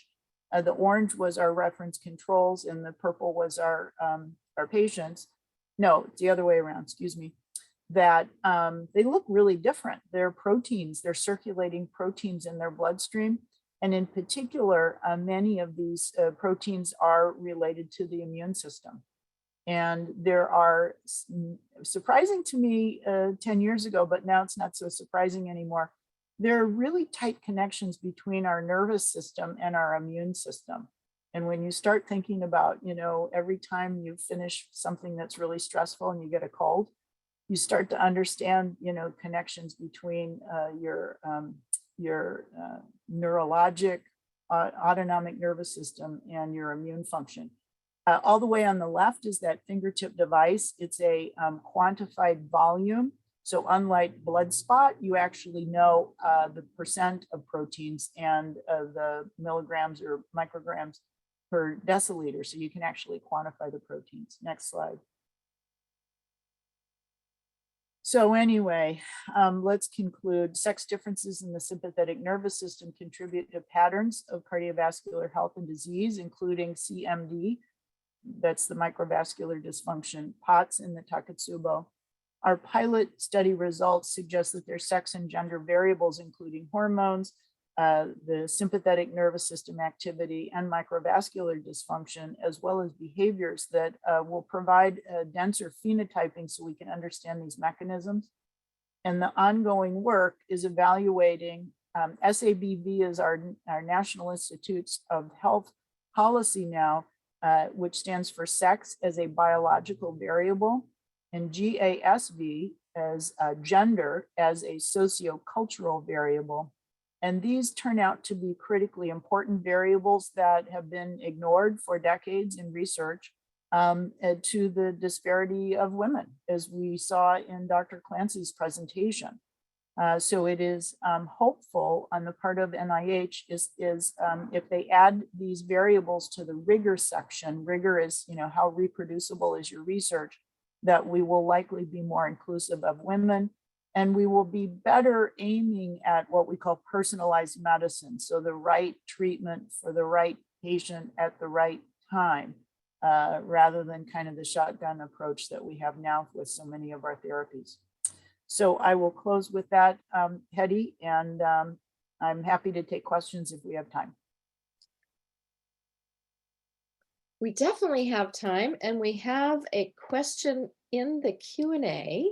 Okay. Would a patient typically have high or low blood pressure with broken heart syndrome? So that is not a risk predictor. And so it would probably, my simple answer would be because it has not popped up as a risk predictor, it likely is not different from what you would see a normal distribution of predominantly postmenopausal women. Most Americans are hypertensive by the age of 65. So it might be, so postmenopausal women, right? Menopause on average is at age 52 in Western countries. So it might be 60% hypertension and 40% not. I'd have to look at our own data. I think it's a good thought, but so far doesn't seem to be mechanistically involved. Fascinating. So much to learn from you. I see that Dr. Katrina Taylor has her hand up. Go ahead, Katrina. Yes, so I heard that you said that it's closer to women for menopause. Are they checking this for women earlier? And so the question, you're quiet, so can you say it again? Oh, I said, okay, let me get a little closer to my phone. Thanks. So Yeah. I know you said that it's closer to women in menopause. Are they checking this earlier? So like maybe women who are in their early 40s or, maybe 45. I mean, menopause typically happens, a little bit later, but are they checking it for earlier in age? Yeah, no, that's a really excellent question, and that has not been asked. Meaning, in these standard electronic health record registries, they don't have the age of menopause. It's still not a required field, right? In the electronic health record, it's a critically important sex as a biological variable, right? And so that'll be something that we would be collecting. We're under grant review now to do a bigger, better study. And we will collect all those sex as biological variables. And yeah, if it turns out that a majority of these women underwent a premature menopause, or they never were treated, again, this is not a debate about hormone replacement therapy, but there's fewer physicians are treating with hormone replacement therapy. And that's another one of these yin and the yangs, right? We're probably going to see more osteoporosis, even though we might see less heart disease and dementia. But premature menopause, there's pretty good consensus that they should be treated and that it's relatively safe, that it's a premature reduction in estrogen levels. And what if that sets people up for Takotsubo? It could be. It's a good question. So we have Dr. Sky with us. Dr. Sky, can you unmute yourself and perhaps raise the very important issue that your family's been through? Oh, sure. So, I mean, I think that every time we have a chance to bring up preeclampsia or HELP syndrome that happens, it is, I think awareness is increasing, but as a general cardiologist, I find every year that I need to sometimes remind our colleagues that not everybody actually ends up with hypertension in the early stages, because they may be one of these people that have very low blood pressures. And as they're already developing other criteria for preeclampsia, they may still have quote unquote benign appearing vitals. I'm assuming that's what you're referring to, Hattie. Oh, I was thinking of the extreme condition that your family went through that went unrecognized. Oh yeah, so my wife was one of the individuals who most of her life had a blood pressure of 100/70 or so, and then as she was developing preeclampsia and HELP, her blood pressure never actually became hypertensive at that time, greater than 140/90, until she was headed into a crisis, and so our awareness sometimes needs to be there for these patients that have had a change in their vitals and a change in the other criteria. And so I think that's an important aspect of looking at prenatal and postnatal care. And I know here at Travis Air Force Base, we have regularly met with our OBGYN docs and for postnatal care as well, to kind of go over these criteria, especially the new criteria for lifelong screening of these individuals, or at least following them to make sure that they are caught if they start to develop later complications in life. And, that's an excellent discussion point, because just literally 2 weeks ago, the American College of Obstetrics and Gynecology lowered their definition of hypertension to 130, thankfully. Yeah. And because, women are just under the radar, oh, I was rushing, or, oh, I have a full bladder, ignore that blood pressure. And so I think we will see a better, hopefully this will result in better understanding. And as you say, persistent screening of women postpartum and then post 5, 10, 15 years. The other thing that I alluded to, but there's only so much you can talk about, some work that we've done and published last year in JAMA Cardiology looks like the threshold for elevating cardiovascular risk, right? Why do we care about blood pressure? We don't really care about blood pressure, but we care about heart attacks and strokes. And summarizing Framingham, Mesa, Eric, a bunch of very large, longstanding epidemiologic studies it looks like women's risk starts to elevate anything above 100 systolic, where men, it doesn't really start to go up until 120. And it's a 10 millimeter gap. Now, somebody has to replicate that. I mean, this was shocking when but we were looking just to see, because there are all these sex differences in how we control blood pressure. So it might make perfect sense that there should be different thresholds for the two sexes. So we're hoping somebody's going to repeat that and either prove us wrong. I'd love to be wrong, because this is going to be complicated to try to have sex stratified thresholds for treatment, et cetera. And we have to do a whole bunch more clinical trials, which are hard and expensive.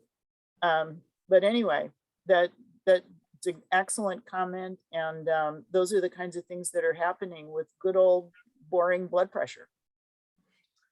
I guess, Noel, I have one more comment. I'm one of the few people that has actively been a physician for F-16 pilots for several years of my life, including multiple women F-16 pilots.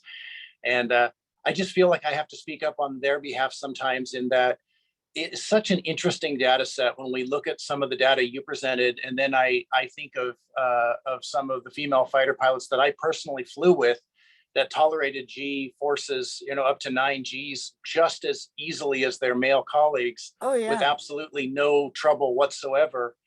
And I still don't have the full answer as to why we see such disparate data on why some women can handle this so well and others don't. And of course, it is an uncommon, but we see plenty of male fighter pilots that have trouble with G tolerances and develop POTS-like syndromes, and we don't fully understand why as well. Well, a lot of sex different, that's also an incredibly important comment. A lot of sex differences are those two overlapping bell-shaped curves. Yeah. So there are men that are supermen, right? And they're gonna never get a POTS. And then there are men that are less on that trait, and women that are less female from that trait. I'm not saying they're not women, I'm just saying for that trait, because there's so much overlap in those two bell-shaped curves of normal distribution of traits. Yeah. So a lot of men and women are the same, thank God. I mean, because otherwise these drugs would never work, right? But when you look at those two sort of more extreme phenotypes, that's where you're going to get into that kind of trouble. And isn't that partly how they select pilots, right? Well, I mean, I think that it's important to note that our female fighter pilots meet the same criteria and perform just as well, and they're not given any handicaps. And I think that there is some science there that we just don't fully understand yet. As you have appropriately, it has to do with, as you say, the overlap of the bell curves for both sexes. So, thanks. Yeah. Good. I'm actually just raising my hand so that I could ask Stanford cardiologist Eleanor Levin, who's been such an amazing help to our project, so that she could ask her question. Go ahead, Eleanor, and welcome. Yeah. Can you hear me? Yes. Oh, okay. Yeah, it's not a question. I was just giving more information that actually from a study published from the VA and UCSF in 2011, if you gave estrogen at the time of menopause, there was less dementia. If you gave it 10 years out, then there was more dementia. Also, women who got estrogen at the time of menopause did not develop the calcium score elevation that women who got the estrogen 10 years out did, i.e. less coronary artery disease. And latest data shows that in the WHI, those who received estrogen actually had overall lower death rates. So the backlash against estrogen from the Women's Health Initiative was highly publicized and overstated. And in the patients I see in women's heart health at Stanford, as long as they're on an estrogen patch, which does not have first pass through the liver, and if they have an intact uterus, take progesterone at least twice a year, I have no objections in preventive cardiology for them being on estrogen from the time of menopause. And that's what I teach the fellows and the other faculty. Thank you. Yeah, well, that's the estrogen debate. Again, you can only cover so much, but it somehow always comes up when you talk about women. That's the timing hypothesis. And all of that data is observational. And you probably saw a New York Times op-ed about 10 days ago, written by two physicians who said, we have to do another clinical trial. It's time to stop with this moratorium that hormones are good or bad, right? We need to do clinical trials. And the Women's Health Initiative trial, appropriately pointed out, was done on average 10 years after the menopause. They required that they not have hot flashes so they couldn't be, so they could be blinded. And it was really a public health trial. It wasn't what Dr. Sky does, which is, most hormones are prescribed at the time right before in the perimenopause. So we'll see if that op-ed gets any traction, because the hormone investigators that I work with say they're not going to do it. They won't do it. They won't. Well, fund of it. course, I'm at Stanford and I've got Marcia Stefanik there. Sure. So, but she is a PhD, not an MD. So she's not seeing the patients or giving advice to the internist like I am, for the, as you absolutely. said, precision medicine, the right medicine for the right patient at the right time. That's so exactly right. I can say, I get these referrals. What should I do? The patient's miserable. Can she be on estrogen? And I would say my answer after evaluating the patient is almost invariably, yes, she can be on a patch with vaginal cream. I don't give oral estrogens. So anyway, that's just my clinical take on it, reviewing the literature. It seems to me that maybe there should be a debate on this one in a future Right Care session, or maybe Noel and Eleanor, you can work together to organize a day where we can really, explore this. We'd have to have Marcia here too, Marcia Stefanik. We can't leave her out. Well, it's an evidence-free zone, so it'll be a lot of opinions. But Hattie, then maybe we won't. Well, hang on. If we thought that we could use it to write a position paper to go along with these two brave women that wrote this op-ed, because they're not big wigs in the hormone world, at least, I didn't recognize them as such, but I was delighted to see it, because it's another issue of women's health. How come we're in a data-free zone? So definitely the Right Care Initiative is not a data-free zone. We work on spreading the best practices based on the best available knowledge. And one of our wonderful brainiacs that's with us today is OBGYN Dr. Sarah Johnson, who's had her hand up for a little while. Sarah, would you unmute yourself? I just had a question. I'm an OBGYN and I haven't been to a lot of talks about the specifics of these differences, but I'm kind of locating myself in this autonomic dysfunction bucket. Like I'm kind of a fainter. Like when I get my own phlebotomy, I faint. I'm fine with other people's hemorrhages. And then like when I had spinal anesthesia, I had huge blood pressure drops, and I'm wondering, like, should we be on the lookout for this kind of fainter phenotype and worried about microvascular disease for these patients? And should they be meditating? Like, do we know what they should be doing? I could just speak to that for 1 minute, is that I get a ton of these referrals for basically it's younger women less than 50 with POTS. And, initial treatment is, hydration, maybe supportive stockings. I give these isometric exercises before you stand up. But then eventually we try a small dose of beta blocker. And I've had other patients who just can't tolerate beta blockers. And off-label, our research has been done on avabradine, And this is very effective. So these are for my patients that faint, you know, every 2 weeks, every time they stand up, etc. So just clinically, that's what we're doing. But then I'll let Noel talk about the research. I think, Sarah, what you were asking is, should you be worried about other more serious comorbidities, right? Because POTS in general, you know, unless you're standing over the Grand Canyon, you don't die from POTS, right? It's just it's a symptom that can, in some patients, be disabling, but most of them, it's very mild. And it sounds like your experience is mild, right? You're not fainting every 2 weeks. But should you be worried about future development of microvascular dysfunction or Takotsubo?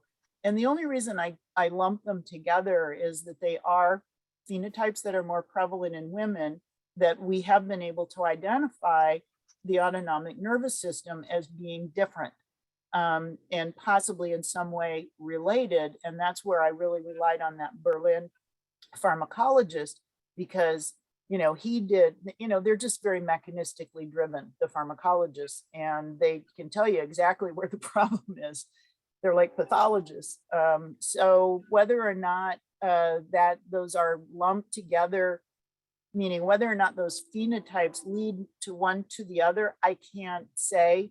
And I would also say my intuition, probably not, because you would have to have these other problems. But I think it's a good question, and it's something that we could sort of interrogate more as we do our registry. Hopefully will convert into long-term follow-up, right? We need to be following, because some of our patients are, you saw the standard deviation, they're not all 60. Some of them were 30 and 40. I wonder too if it's protective against postpartum hemorrhage. Like you have your in birth and your blood pressure drops, and then you don't want it to spike back up because you'll bleed out. Oh yeah, it makes perfect sense to me that a lot of this is related to reproductive issues that would protect so that the woman doesn't die during pregnancy or postpartum. Yeah. Such serious issues and so much to cover.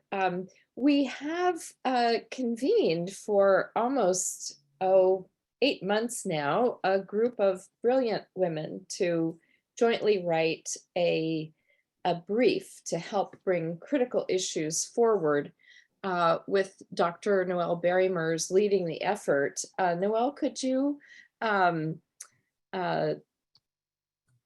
through a few more final slides? Yeah. Okay, so this is a near final draft, and I agree, it's looking really good. It's coming together. You can see, and many of the folks that are on the call today participated and helped us. Science is always a team effort, and Hattie's policy is always a team effort as well. We have folks that are on this panel, which you can pose questions to them as well. Maybe go to the next slide. So why are we doing this Right Start policy statement? Because trends in cardiovascular disease mortality in women and men, and I'm just gonna go slightly deeper dive than Dr. Clancy. The problem is we were winning the war. If you look at that red arrow, that finally NIH, American Heart, DOD woke up and started funding sex differences as well as female only CVD studies. So that was in the late 1990s, early 2000s. And you saw our female mortality, which had been going up, drop dramatically. So that really tells you that, research pays off, because it's probably related. And the problem, of course, is things are going back up. As you can see, both the blue and the red lines are going back up. We anticipate, as Dr. Clancy said as well, a real tsunami of increased cardiovascular disease, mortality, and morbidity, also because of the pandemic. This is my next slide. So, of course, There's three curves here. The first is that first wave, and many people did die of heart problems, blood clotting problems, in addition to the respiratory problems from COVID-19. You can see the second wave, which is the impact of delay of seeking healthcare for chronic conditions. We know that, everybody stayed away from hospitals, mitigated at home. Certainly that first winter before the vaccines were available. And even now, we are at reduced somewhat capacity. The third wave, we think we're going to see increased chronic disease, so diabetes, hypertension, CVD, cancer, arthritis, and obesity, because of this issue related to the pandemic. The COVID-19 pandemic, we also know, magnified societal and healthcare disparities. So this will disproportionately impact women and particularly underrepresented minorities, as well as those that live more rurally, that are not as accessible for their healthcare, as well as preventive medicine type activities. Next slide. This was the percentage of people who gained weight during the pandemic by gender. And you can see in the US, 35.6% of the men and 42.3% of women gained weight. This was a little bit more than globally, particularly for women, and it was a bit more than the UK. And again, that's not different. We tend to be heavier than Europe and the UK in general, although they're catching up, unfortunately. Next slide.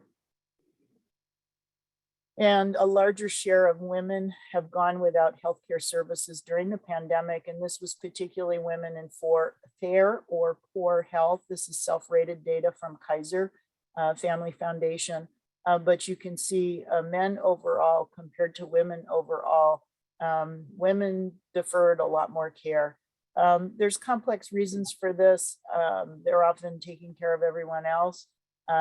Women often are more likely to live in poverty. They don't have access to get to where they're supposed to go. Women tend to be more risk averse. It's possible that they mitigated more. They certainly were washing their hands more. There's good data about that. And then if you look at skipped a recommended medical test or treatment, that's also pretty alarming. Next slide. So one of the reasons that we responded to this call to write this policy paper, again, is that CVD is on the rise in younger women. And it's also the leading killer of women now in pregnancy. And that is a shift from a decade ago. Women used to die of hemorrhage in pregnancy. Now they die of cardiovascular disease, cardiomyopathies, MIs. So what needs to be done, and this is summarized in our statement, we need to consistently implement current guidelines for CVD risk factor screening and treatment of women of all ages. And that was certainly an emphasis of Dr. Clancy's presentation. We just have to do guidelines. Why can we not treat women at least as well as men? We could do better with men as well, but really need to do this for women. Number two, we need to increase identification of very young women with familial hypercholesterolemia and early onset hypertension. This is another low-hanging fruit, not hard to do, easiest thing. Guidelines are there. Why can't we do it? We need to, number three, improve uptake of physician and mid-level provider CVD risk factor screening and treatment. And this will be particularly relevant during women's reproductive age years. They're coming in seeing the OBGYN anyway. We can do this. And if the doc is busy delivering babies, running from disaster to disaster, a mid-level could certainly be doing this screening as well as treatment. And then number four, expand the postpartum Medicaid for at least 12 months. Medicaid, typically in most states, cuts women off 6 weeks postpartum. They're no longer insured. And so, as you might imagine, then they struggle to get care, or they don't even know that they need care, ongoing care for their hypertension, their diabetes, their dyslipidemia. This again is policy, but this would be an important investment in the health of our women. I think that's the last slide, Patty. Yep. Thank you. So now our fearless epidemiologist and data scientist from the California Department of Public Health will talk us through a really important slide that has grounded us in our work. Next slide, please.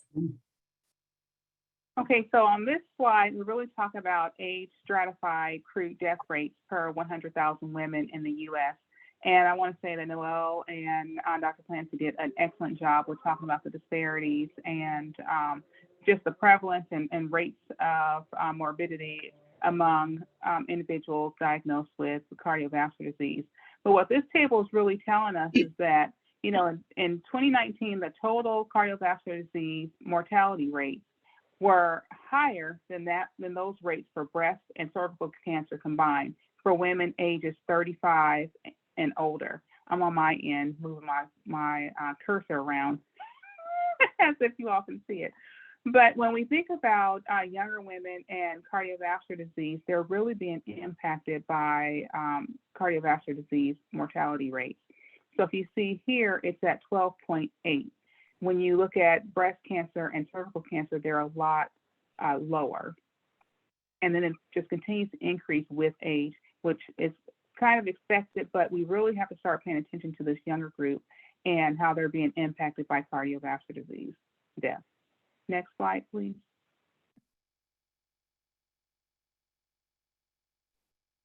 Welcome, Sarah Johnson, to the Right Care Initiative again. We're so fortunate that Dr. Stock and Dr. Johnson work closely together, and Dr. Stock introduced us to OBGYN Sarah Johnson, who's helped us bring that perspective of her clinical obstetrics and gynecology practice to ground us in what that profession, that specialty can do to improve women's cardiovascular health. With that, let's go to the next slide. And thank you so much, Sarah, for being with us. Sure, thanks. I'm delighted to be with all of you. So this slide is about a topic that really is an all hands on deck concern that deserves mention here. So this is showing the disparity in peripartum mortality between Black women and other race ethnicities. And it's just something that deserves taking in for a moment. I'm sure we're all aware of this, but it's so alarming to look at this graph. And we can see here that this is very relevant to our conversation about cardiovascular conditions. So the big kind of royal blue box is deaths related to preeclampsia and eclampsia.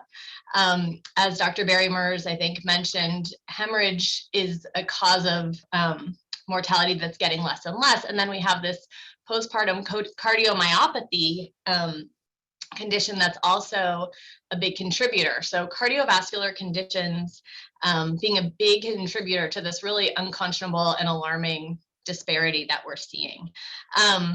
Like all health disparities, we know this is multifaceted. It's related to racism. It is individual experiences of racism and also, things like unconscious bias, structural, including structure that get people to rely on their unconscious biases, things within healthcare that we've discussed, like access, and then also things in the society at large.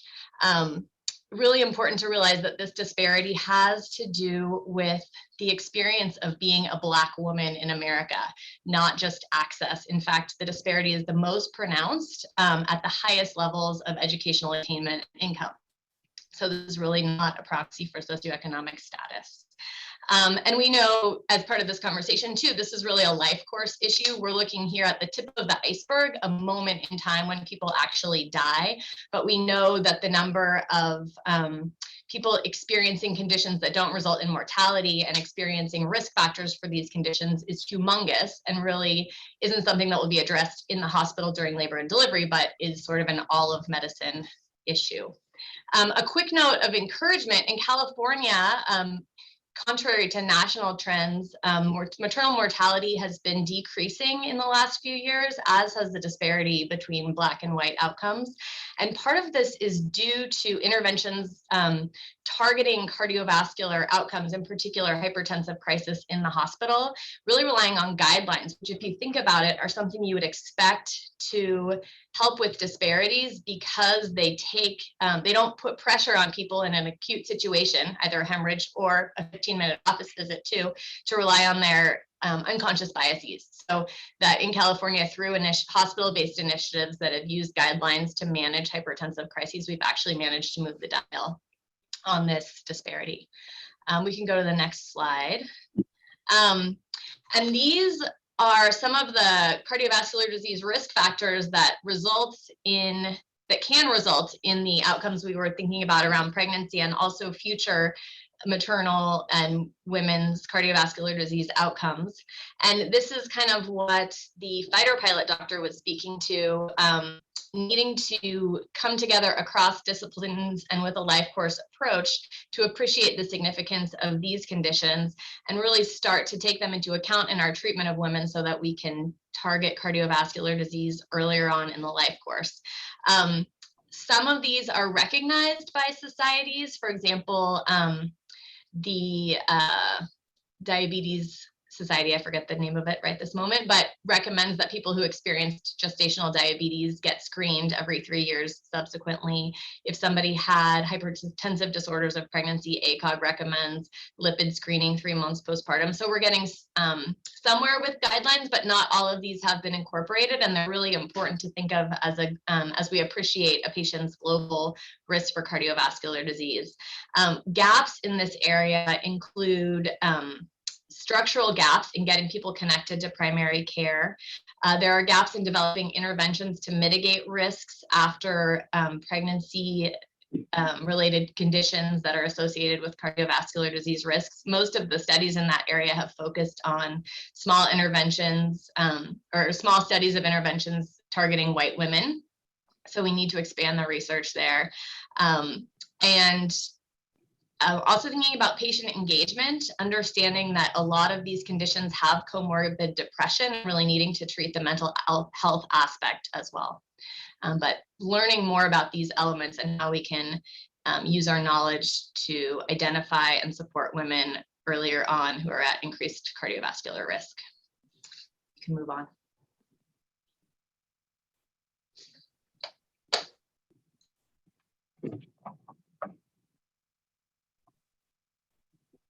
So while Dr. Stock unmutes herself, I'll just say that I was fortunate enough to meet Dr. Stock at a California ACC technology conference in San Francisco probably 5 years ago. And we, again, immediately bonded over preventive cardiology and in particular around the topic that she's about to address.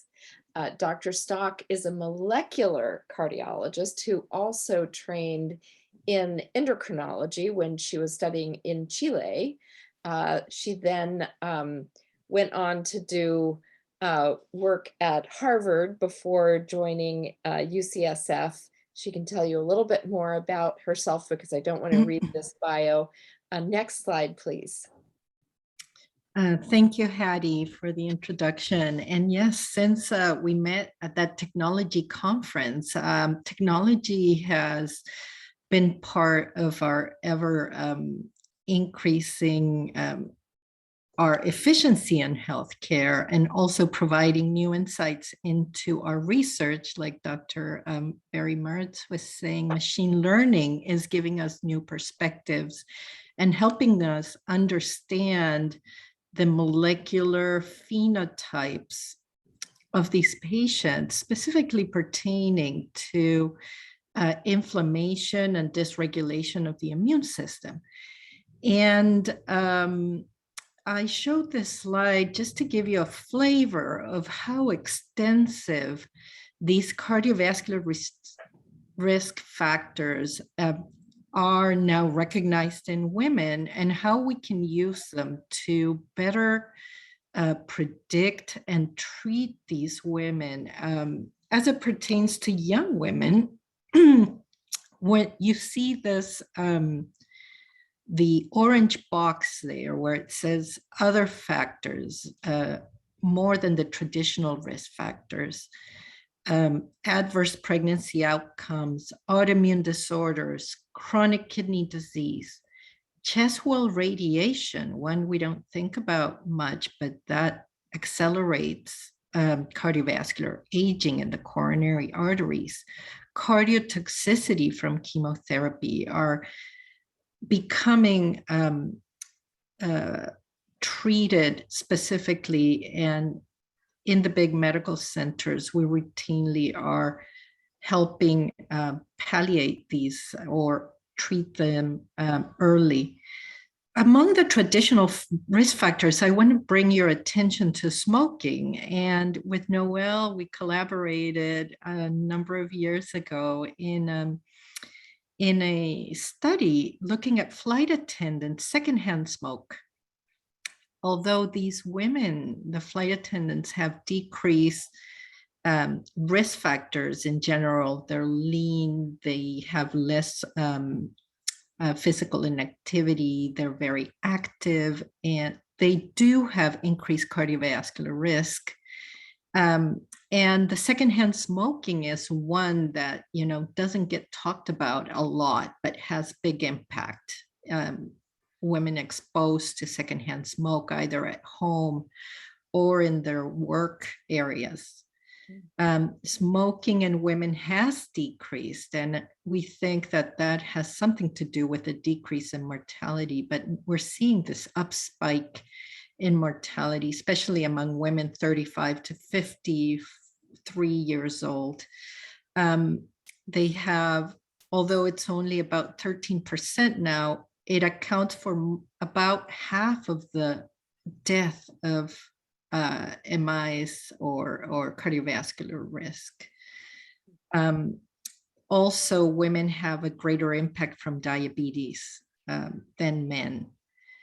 Hormonal risk factors, as has been mentioned, polycystic ovarian syndrome is associated with many other risk factors, cardiometabolic risk.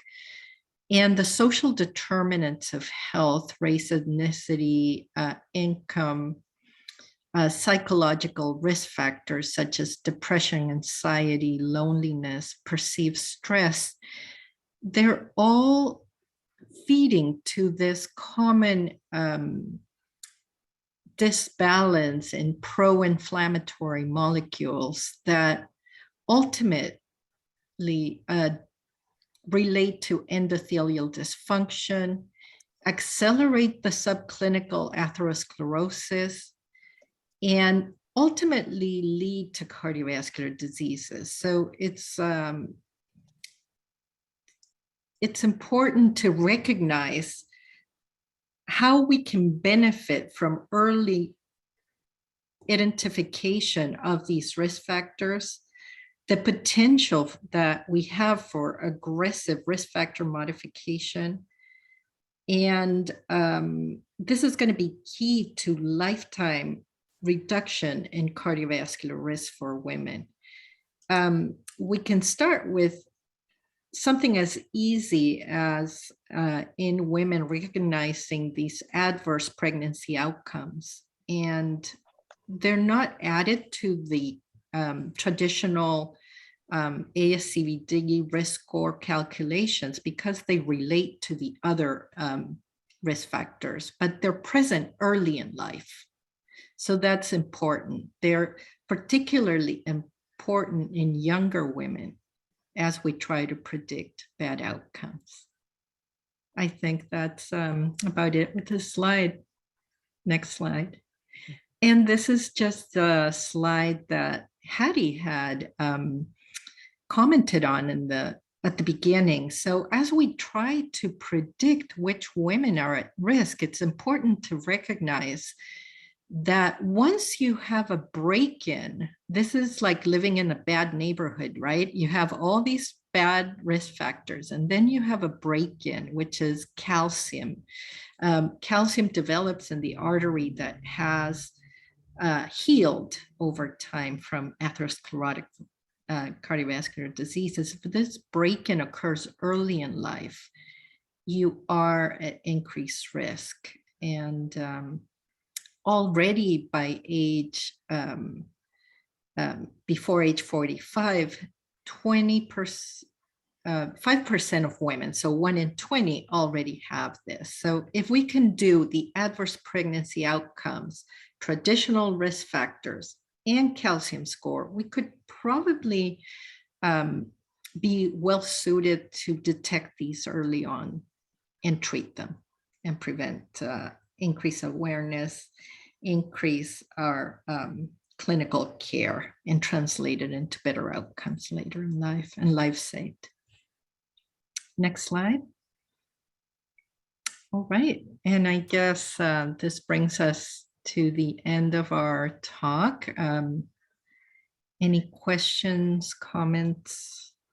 We're right at 2 o'clock, Hattie. This is so that's perfect. So while we want to welcome everyone to our next session on May 24th from 4 to 6 p.m., our Bay Area group will be gathering then to hear from a couple of Kaiser experts about stroke and an innovative hypertension model called Shake, Rattle, and Roll, a clinical trial with some very impressive results.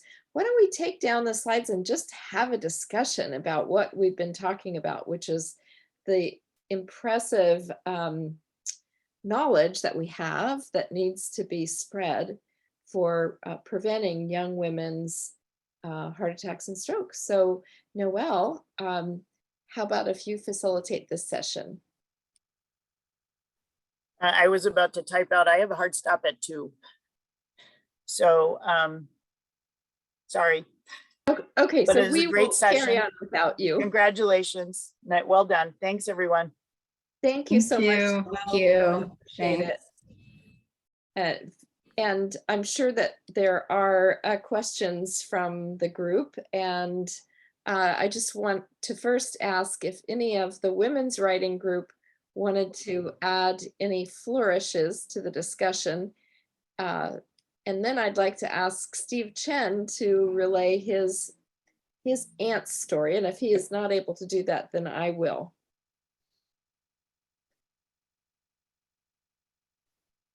I don't think we have anything to add from the brief. Well, I think that one of the ways that we had sort of hinted to improving the ability of physicians, OBGYNs, internists, cardiologists to come together to prevent heart disease in women might be through the pharmacists and the care team and other mid-level professionals who can help us achieve this. So because Steve Chen has not been able to join us to relay his story, I'll just say that during one of the last sessions that we had in person in Los Angeles, he let us know that his seemingly very healthy aunt was not feeling well, feeling very tired, enough so to go in to see her primary care team. And despite the fact that she insisted there really was something wrong, they said, no, you're just tired. And she went home and died of a heart attack. So training those frontline teams to have better protocols, I think really has to be elevated in our priorities. And I wonder, can any of you relay what kind of training is going on for primary care to not miss these non-chest pain oriented heart attacks?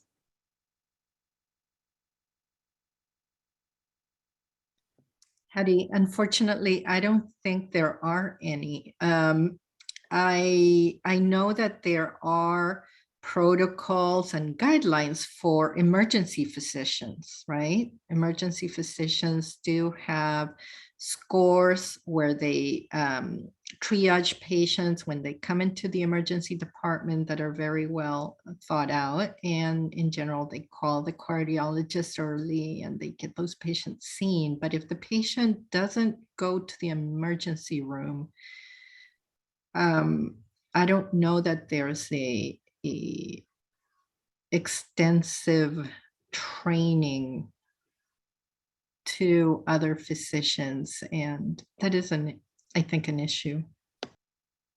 I would say that in the last couple of years, though, the transition to the use of high sensitivity troponins has probably benefited both sexes in that just estimates off the top of my head is, 10, 15 years ago, we were still sending home single digit, maybe 3 to 4% of active MIs. But it's been estimated that number is now somewhere under 2% with the transition to high sensitivity troponins. But that is not specific for women alone. Progress little by little.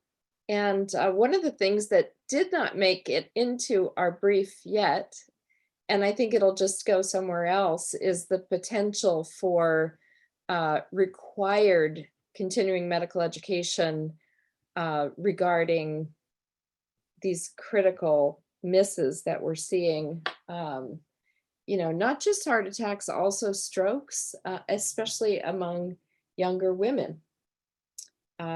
So do we have any more questions from our panel or from the audience? I'm not seeing any questions. So do any of our women leaders want to express any closing thoughts? And I see Steve Sidney has a question. Thank you, Steve. Go ahead. It's actually not a question. It's just a sobering comment. And I've been looking at CDC Wonder at various points during the meeting.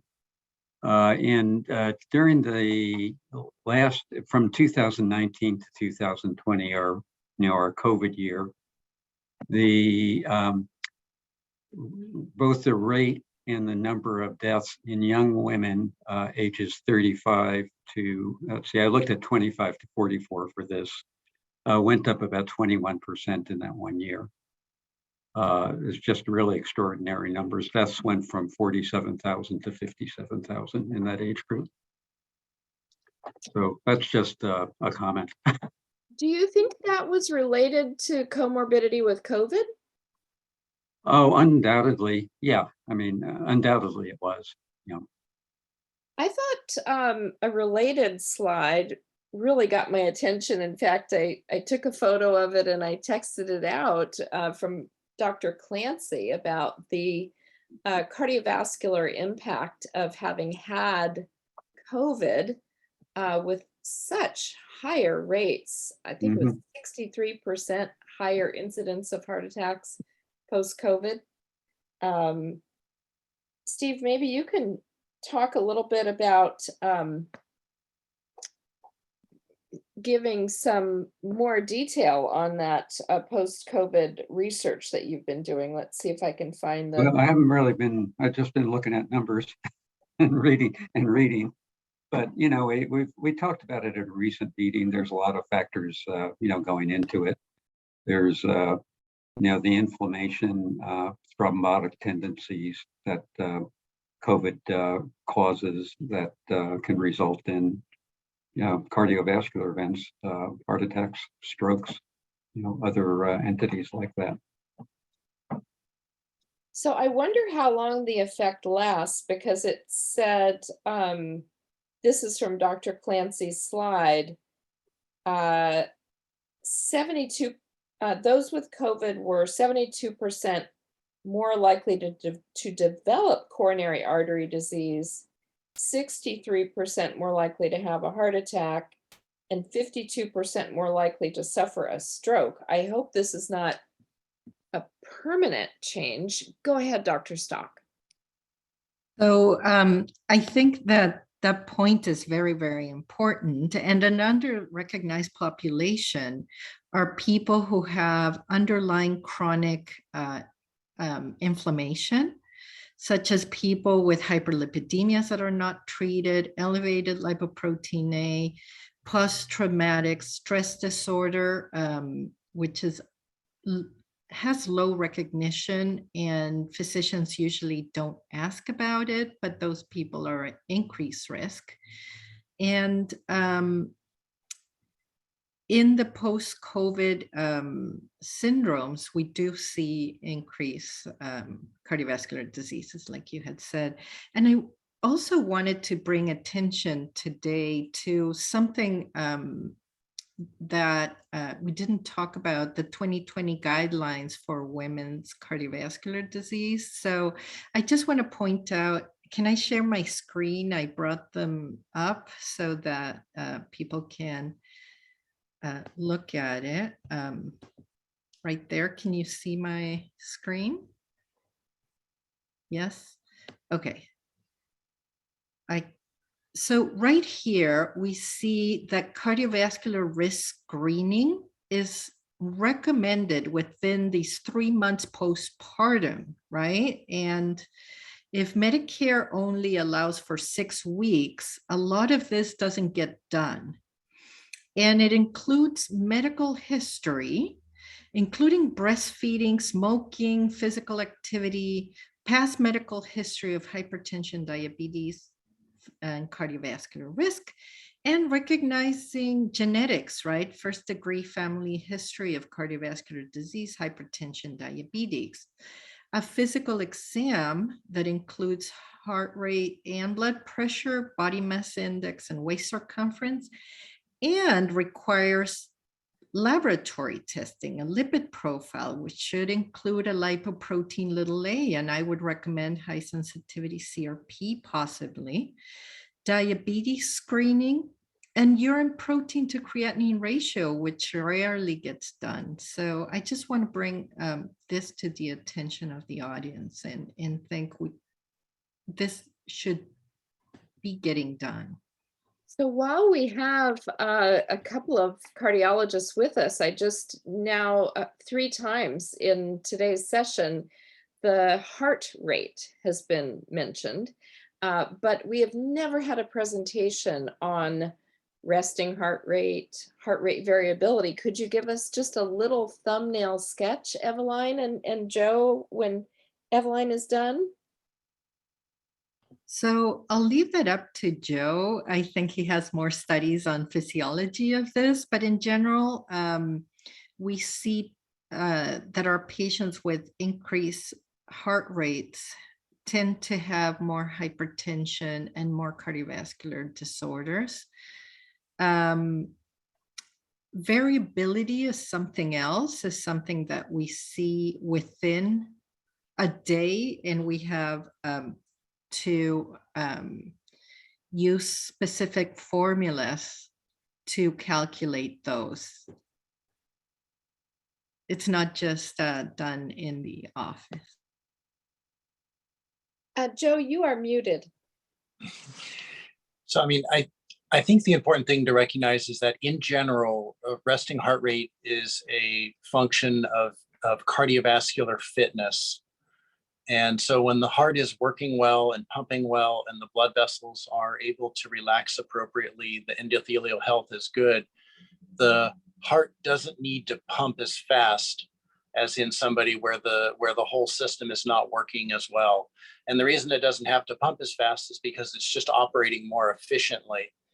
And so heart rate response to exercise and heart rate recovery, as well as resting heart rate, and as Dr. Stock mentioned, heart rate variability can all be used with some consistency to estimate how healthy somebody is. It's especially true if we can follow somebody over their lifetime and over their various forms of fitness. For example, during COVID, if someone's resting heart rate went from 50 up to 70, and we see it start to return back down to 50, we can know when they're back to their baseline fitness. And unfortunately, that's a scenario we're seeing a lot of from COVID, not from getting COVID, but just from the sitting at home waiting for COVID to pass syndrome. So much to learn, and so appreciative of everyone here who is working to reduce these early preventable heart attacks and strokes. And I just want to wish you all a very happy Mother's Day Monday. And I hope to see you back with us in a couple of weeks to learn about some innovative hypertension and stroke programs at Kaiser. We'll have some spectacular presenters from Northern California presenting to our Bay Area group. And with that, I'll just say thank you so much, and we'll be back in touch with the final draft of the brief soon. We're 99% there. It's in Noel's hands right now, and it's just a little bit of fine sanding, few words here and there. So thank you for this great devotion in helping to write this and bringing these issues forward. And with that, I will just say thank you for being such blessings to the public who has no idea the dedication that you have and the difference that you're making. Thank you, Hattie. Bye.